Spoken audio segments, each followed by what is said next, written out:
Disney hasn't exactly had the best track record of late. When they've been pilfering the classics of the golden and renaissance era of Disney and making increasingly dull and lifeless remakes that people finally seem to be getting less and less interested in, they're buying up every single company and organization that they can get their grubby little hands on until they become an empire unto themselves. Then Disney also starts adding whatever the hell this is to their movies.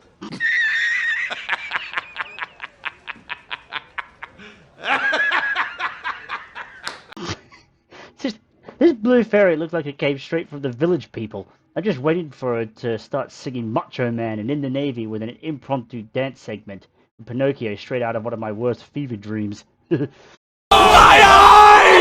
anyway, having been born in the fabulous time period of the late 90s, I was lucky enough to catch the tail end of the Renaissance period, which hosts such remarkable classics as the 1991 classic Beauty and the Beast, and somewhat overrated classic The Lion King. Hercules. Honey, you mean Huncules! Sorry, Hercules. And of course, the ultimate classic, Tarzan! And we all know why Tarzan is the greatest of the Renaissance era movies. Phil Collins.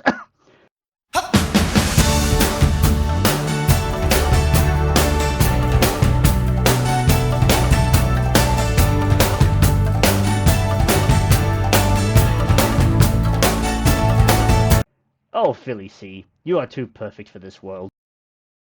But in saying that, I find some of the Disney movies that I hold closest to my heart come more from the post-Renaissance era, with classic films such as Emperor's New Groove and the Atlantis The Lost Empire, Lilo and Stitch, and of course the whole reason why we're all here, Treasure Planet. Now, Treasure Planet might just be my favorite Disney film, although it's a close tie between that and Emperor's New Groove, because, I mean, come on, Kronk is amazing, and his chemistry with Yzma is amazing. Also, he makes spinach puffs. Is something burning? My spinach puffs! But yes, Treasure Planet holds an incredibly special place in my heart. And sadly, it wasn't very beloved by critics or audience back in the day, as it was a critical dud and a commercial flop. This sadly put a hold on any ideas of turning this into a franchise, which I'm sure was the original idea, and you can imagine how upset that made me. Disappointed! But I suppose that was kind of just the early 2000s. Sci-fi simply wasn't in demand. I'm sure fans of Firefly are still salty about only getting a single season and a very truncated movie to keep them busy till the rest of eternity. And how would I know that? 'Cause I'm still salty! Now, you may be asking, why do I love Treasure Planet so much? What about its sweeping vistas, its lovable characters, the beautiful animation, its truly outstanding soundtrack, and wonderful humor has made this my somewhat disputed favorite Disney movie? Well, my chums, why don't you join me on an adventure as I take us on a journey back in time to the fabled far-off year of 2002.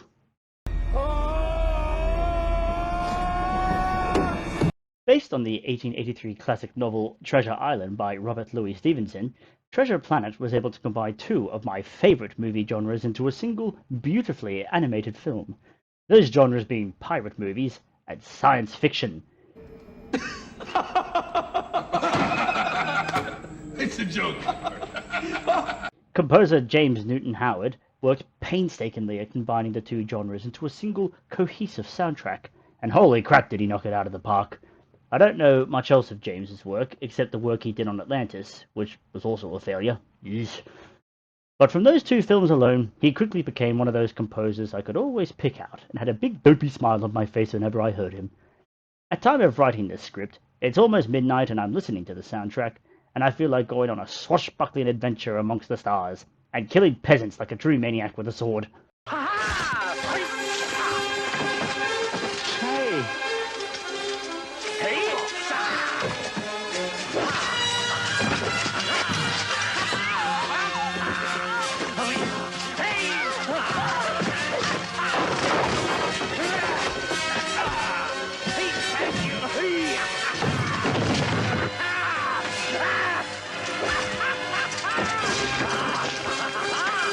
Okay, I was just joking about that last part, but the soundtrack does hit me right where I live.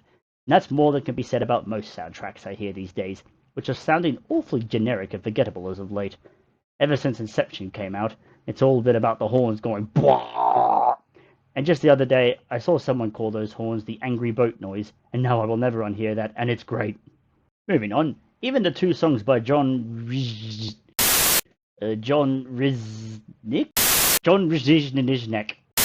that dude from the Goo Goo Dolls, did two good little pop songs that I think it's kind of stock standard in every Disney movie.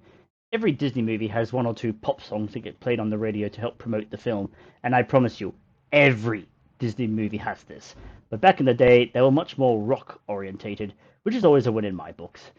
The soundtrack is an absolute banger, and if you haven't heard it before, then go listen to it. Especially the music played at the end when Jim is saying goodbye to Silver, because it's heart-wrenching and beautiful. But I'm getting ahead of myself, so onward friends, let's look at that juicy plot. The film centers on our charming protagonist, Jim Hawkins, who begins the film as a totally radical skater dude with daddy issues and a rebellious streak that gets him in trouble with the space cops. Now, I know you might be laughing at that description, but hey, it was the early 2000s, and you made your protagonist a cool skater dude so that everyone would love him. But as the film goes on, he meets Silver, a holly jolly undercover pirate who takes young Hawkins under his wing, and a lovely little father-son bond blossoms. The story is a coming-of-age film as Jim goes from being a young teenager with no direction in life and dealing with a great deal of uncertainty, but is steered on to a path of self-discovery and finding who he is. And because this is before the world got all nihilistic, edgy, and too cool for school, he doesn't become a self-centered, entitled douchebag who is only up for himself, like some people. He matures under Silver's mentorship and joins the Space Cadets and thrives in his new position, and it's a truly beautiful character arc. One of the things I love so much about this movie is it's so full of heart and emotion, and the characters are all so likable. There is never a point where I hate Jim and wanted to get punched in his stupid smug face. Again, like some people. I can relate to his struggles, and can understand why he is the way he is, even though my life is quite different to his. My father never left me and my mum to fend for ourselves like Jim's dad did. I was never stranded on some backwater place with no future like Jim was. But despite all this, despite everything that gets thrown at him, he never once sits down and whinges about it. He just deals with it, and even tries to internalize it due to him having no one to confide in. But as his relationship with Silver strengthens, we see a softness to Jim that you could tell he's been hiding for so long. Oh my god, just writing this, I'm thinking of that scene in the movie when Silver comforts Jim after a mishap on the ship, and they both let their defenses down, and Silver does something he never thought he could do. He cares for another person. And you see both of their worlds change in an instant, and oh dear, it's making my eyes water. I love this movie, guys. Seriously. But anyway, moving on before I become a big fat blubbery mess. I won't give a summary on every character in this movie, because there is quite a few. But there's 8 main characters that play an integral role in the story, and the most important of them, of course, being Morph! That cute little mischievous blob of pink stuff. Look at it, just look at him. He's so cute. Okay, just kidding. But seriously, I love Morph. And I've heard people talk smack about my boy Ben, which just isn't on, so leave him alone or I'll slap you. I love these characters. Silver is the second main character, and goes on a similar journey where, as he teaches Jim, Silver is also taught the value of love and friendship, and how to be a good man and to value friendship and home over gold. Hey! That's an incredibly paraphrased line from The Hobbit. If more people valued home above gold, this world would be a merry place. Well, what do you know? I've made 2 silly little videos, and both have had something to do with Tolkien. You might call it obsessive, but I call it having class. But anyway, I'm once again losing the point.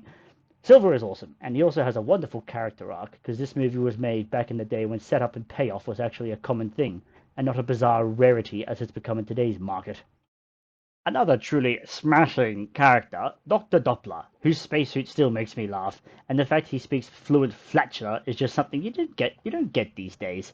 Also, I blame my mother for my immature love of fart jokes. It's not my fault I have the sense of humor of an 8-year-old. Doppler starts the movie off as a nervous dweeb of a guy, and ends the film being confident and more assertive without losing what made him, him.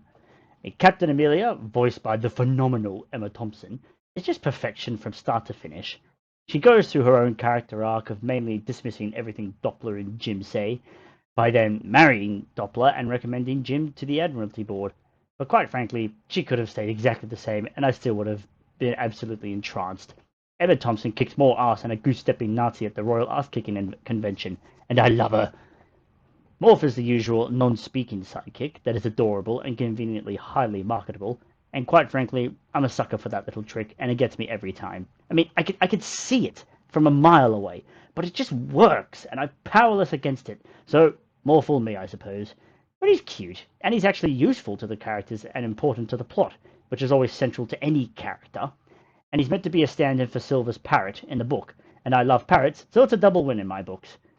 But that's enough about characters. I'll finish on saying, seriously, stop giving Ben crap, he's awesome. And watching his reaction when he sees the wall of wires from which he has to carefully remove the correct one will always have me in stitches. Disable a few laser cannons. What is the big deal? All we gotta do is find out one little wire. Oh, Mama. I mean, come on. If you didn't laugh at that, then I don't know what to tell you. Maybe you're just a robot in disguise. So, concluding my incoherent rambling, the soundtrack is amazing, the characters and performance by the actors is smashing. So what else is there to talk about? Well, the animation, in my very humble opinion, is second to none. I loved back in the day before everything became 3D animation and we still had those timeless, gorgeous 2D animations. I mean, look at this shot. That is gorgeous. And that's just one shot.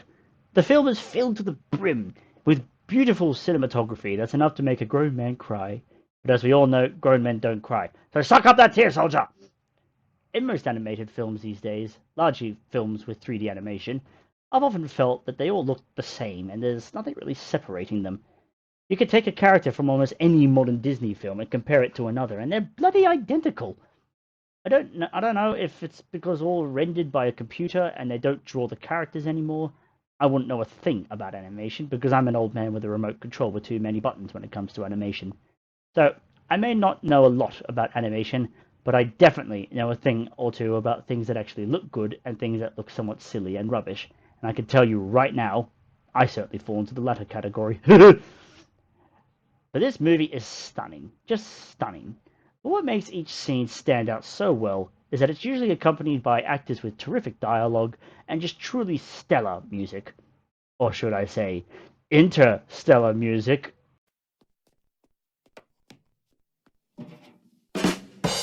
Okay, that was terrible. I'm sorry, and I won't do it again. This movie, alongside Atlantis and The Road to El Dorado, have character designs and animation that, to me, is just timeless. And I think we need a 2D revolution. Yes, the 2D people shall rise again! Now, I don't want to make another 30-minute video of me fanboying too hard, because this movie is still trying to wipe off all the drool I've left on it. So, I'll wrap this bad boy up by saying the fate this movie suffered was outrageous and unfair.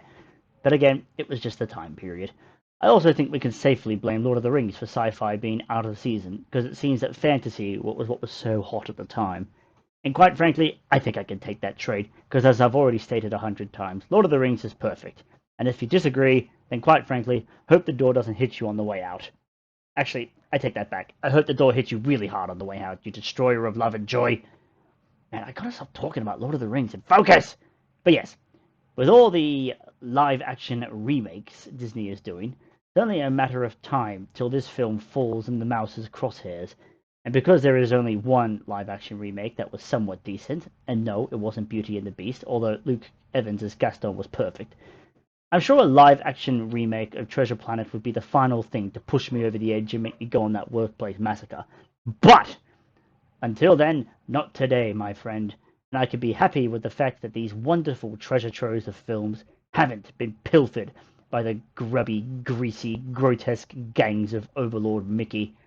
So, my final word shall be, if you haven't seen the movie, go watch it. If you have seen it, then treat yourself and go watch it again. And if you watched it recently, well then I don't care. Watch it again and stop being difficult. Toodles, friend.